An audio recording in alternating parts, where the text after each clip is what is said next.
ده فتيس ام جي زد اس، صح يا هندسه؟ صح صح. وفتيس بايظ.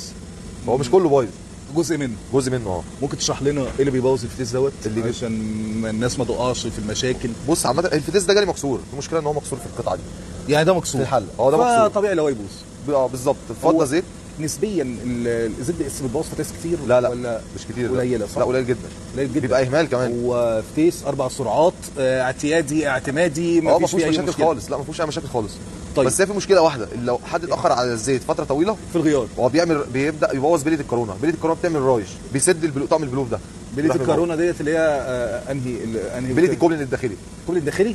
يعني بليه الكوبلين الداخلي بتبوظ بسبب عدم تغيير الزيت؟ طبعا. طب بليه الكوبلين الداخلي في الزد اس بتبوظ بسرعه؟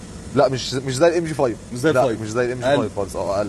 رغم بس الفتيس مختلف، هو نفس لا الموتور بس الفتيس مختلف. لا الفتيس ده حاجه وده حاجه. ده فتيس كهرباء 4 سرعات طبيعي. قول لنا ايه اللي احنا ممكن نتداركه غير موضوع تغيير زيت الفتيس؟ لا هو موضوع زيت الفتيس هيحل المشكله دي، مش هيخلي الفتيس يبوظ. طيب لو اتغير نوع زيت مش حلو او حاجه، ايه اول حاجه بتبوظ عندنا؟ البادي فالف ده. ده البادي فالف ده تكلفته كام؟ بيعمل حوالي 12000 استراد. 12000 مش جديد، مفيش منه جديد. مفيش منه جديد. طيب لو البادي فالف باظ وما لحقش يغيره هيبوظ الفتيس نفسه. بيأثر على كنترول الفتيس. كنترول الفتيس. ساعات السولونايد بتاع البادي فالف دوت بيعمل قفله، بيطير الكنترول بتاع الفتيس. الكهرباء هو بيبقى المفروض واخد ارضي وكهرباء وبيدي اشاره. حلو. فهو كده الرواسب بتبقى سداه، مش واخد الوظيفه بتاعته، مش حر في الوظيفه. بيعمل قفله، بيطير الكنترول. الكنترول ده بكام؟ كنترول الفتيس بيعمل حوالي 6000 جنيه.